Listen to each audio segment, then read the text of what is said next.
In the Old Testament, there are many characters that are often not discussed in depth, particularly those shrouded in mystery. Some of these characters are only briefly mentioned without their names being revealed. However, in ancient writings and books from various biblical canons, we can find more detailed information about these individuals. In this video, we will delve into the history of Ham's wife, exploring her origins and unique qualities. This is another episode in our series on the matriarchs of humanity. Don't forget to like and keep watching the video. In this episode, we will focus on the wives of Noah's 3 sons, specifically Ham's wife. These women, who were aboard Noah's Ark, were part of Noah's family and survived the Great Flood as narrated in the Book of Genesis. While the Bible does not mention their names, their existence is confirmed in Genesis 6 verse 18, where God instructs Noah to bring his wife and his sons' wives onto the ark. To gain a deeper understanding of these women, we turn to ancient Jewish tradition, where we find a remarkable manuscript called the Book of Jubilees. This ancient text supplements the biblical account with additional details such as genealogies, names, precise dates, and specific calendars.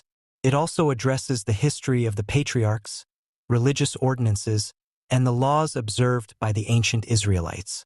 Although the Book of Jubilees is not considered canonical by most Jewish traditions and is not included in the standard Jewish or Christian canon, it is valued by some Jewish communities and regarded as an important text for understanding religious thought and the history of Judaism in the Second Temple period. The book has been preserved in various languages and manuscripts, including Ethiopian, Greek, and Latin. The Ethiopian Orthodox Church considers this book canonical, and it is also esteemed by Jews converted to Judaism, known as Beta Israel or Phoenicians. In the Book of Jubilees, the wives of Noah's sons are named. According to this manuscript, Ham's wife is called Nelt Tomok. She is described as the mother of many peoples, including African peoples and other groups with origins related to Ham and his wife Nelt Tomok.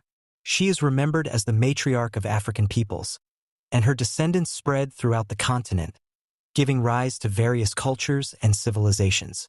Her legacy is deeply rooted in African history, influencing traditions, languages, and connections to the land across generations. According to the Syriac oracles, Nelt enjoyed extraordinary longevity, living for centuries.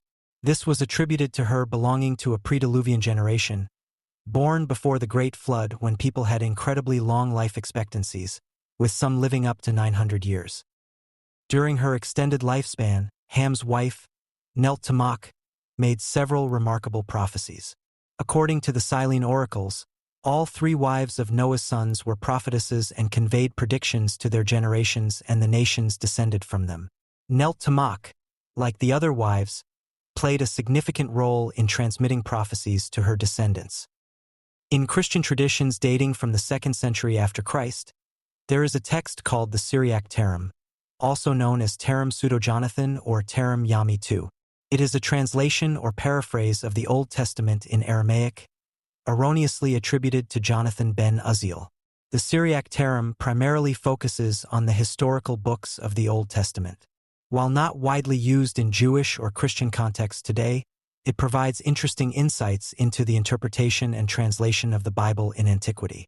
According to Saint Hippus, a Christian writer, there is a tradition where the names of Ham's wife and Japheth's wife are changed to other names.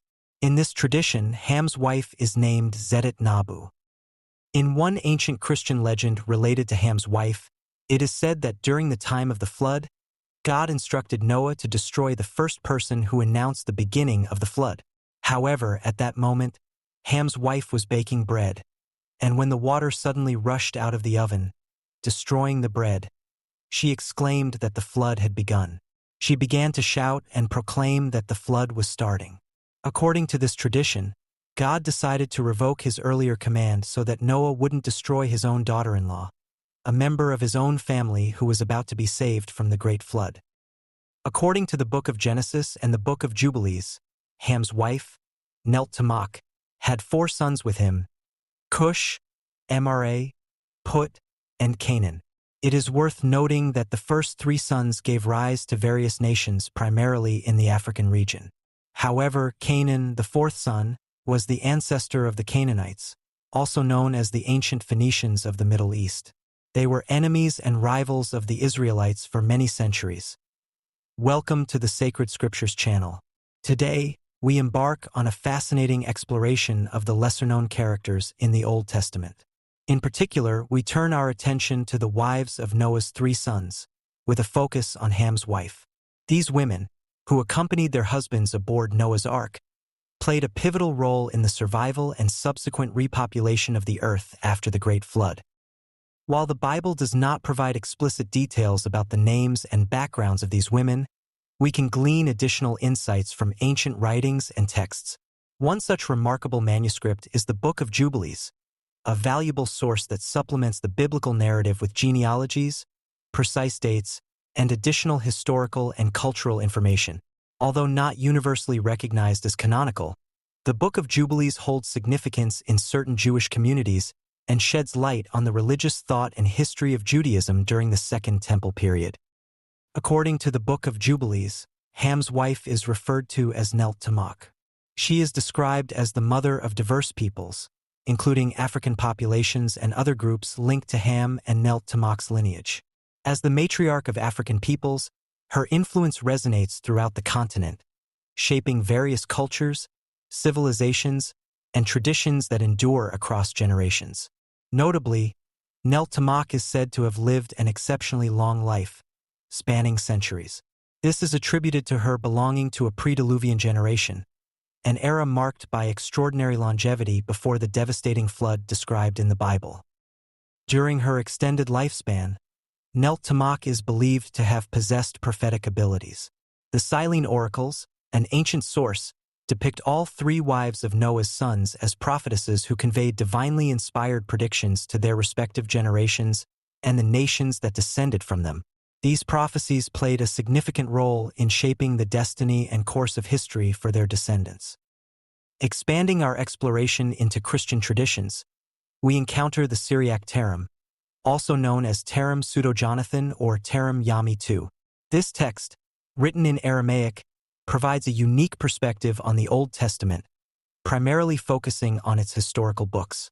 While not widely recognized today, the Syriac Tarum offers valuable insights into ancient interpretations and translations of the Bible, providing a glimpse into the literary and cultural traditions of Judaism during its production. In Christian folklore dating back to the 2nd century, there is an intriguing legend associated with Ham's wife. According to this tale, during the time of the flood, God commanded Noah to destroy the first person who proclaimed the onset of the cataclysmic event. However, Ham's wife, engrossed in baking bread, witnessed the water unexpectedly flooding out of her oven, obliterating the bread. Startled by this event, she exclaimed that the flood had indeed begun. Hearing her declaration, God revoked his command, sparing Noah's daughter-in-law from destruction. This legend highlights the compassion and intervention of a merciful deity within the narrative. Turning to the biblical account, we learn that Ham's wife, Nelt Tomok, bore him 4 sons: Kush, Mra, Put, and Canaan. It is noteworthy that the descendants of the first 3 sons predominantly populated various regions of Africa, contributing to the rich tapestry of cultures and nations on the continent. However, Canaan, the 4th son, diverged from this pattern. He became the progenitor of the Canaanites, an ancient people inhabiting the Middle East, particularly the region known as Canaan. Throughout history, the Canaanites emerged as adversaries and rivals of the Israelites, playing a significant role in biblical narratives. By exploring the accounts found in the Book of Genesis, the Book of Jubilees, and various Christian traditions, we unearth a wealth of information regarding Ham's wife and her pivotal role in the post-flood world. These narratives offer insights into the origins of African peoples, the transmission of prophecies, and the interconnectedness of different nations and cultures throughout history.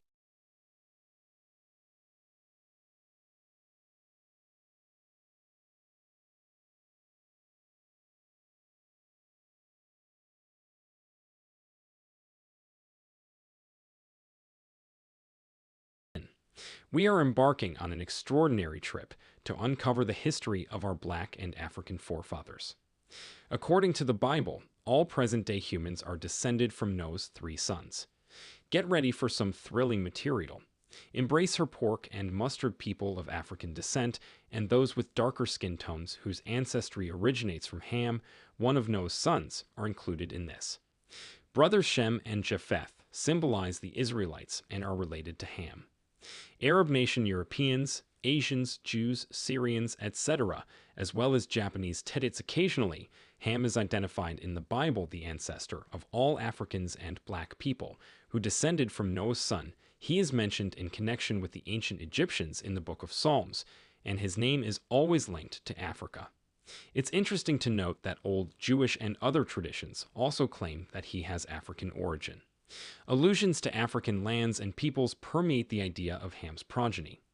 The name Ham also has a dark or charred connotation in ancient Hebrew, Aramaic, and other languages, which may have something to do with the shade of his hair and skin. Lines 6 to 14 of chapter 10 of Genesis provide insight into the genealogy of Ham and his descendants, the Hamitic people. In the novel, Ham's offspring are mentioned. Canaan, father of the Canaanites, and Kush, father of many Africans, are both described as sons of Horus. It is worth noting that Arabs, Jews, Syrians, and others referred to Egypt as Mizraim, a name bestowed upon it by its founder Pharaoh. The term Canaan may mean either a specific location or a people group. Going Kush, it is worth noting that the people of Samaria, who are believed to have descended from Nimrod Cush's disobedient son, are believed to have originated from Old Babylon. Additionally, there are individuals from South India and populations from various parts of Africa, such as Malians, who are believed to have descended from Ham's first son. Many nations and peoples can trace their ancestry back to Kush, including the Ethiopians and the people of Nubia, formerly known as the Kingdom of Kush. The Eritreans people from Kenya, it is said that the Gabonese Kondas and Vantas have Kushite. Ethiopia is often linked to the name Kush in biblical context. Canaan and Mizrahi, 2 African languages that originally meant Ethiopia or black, were also descendants of Ham. According to popular belief, the ancient Egyptians and several North African peoples, notably the Berbers and Targs, descended from Mahi. Aramin, Arabs, and Israelites all call Egypt Mizrah. In Psalm 78:51, it says that God struck the firstborn in Egypt, who were the first fruits of manhood, and the tents of Ham. Ham had a son named Put, whose name means landmark in Hebrew. Put is thought of as the father of the Black Libyans and other African peoples. Many have twisted the story of the curse of Ham. While Noah's son Ham did not help him when he fell drunk, Genesis 9 he did make fun of his nude and inebriated condition in front of his other siblings. Nevertheless, this passage is open to numerous interpretations and is not the main focus of the story. Noah placed a curse on one of Ham's sons, Canaan. While Noah's actions may seem exaggerated, it was a grave matter to disrespect one's father during that time period, almost akin to a religious duty, although Noah's drunkenness appears to be accidental, resulting from his discovery of wine made from grapes, which had never been made before he unknowingly became intoxicated. As a consequence, God did not punish him.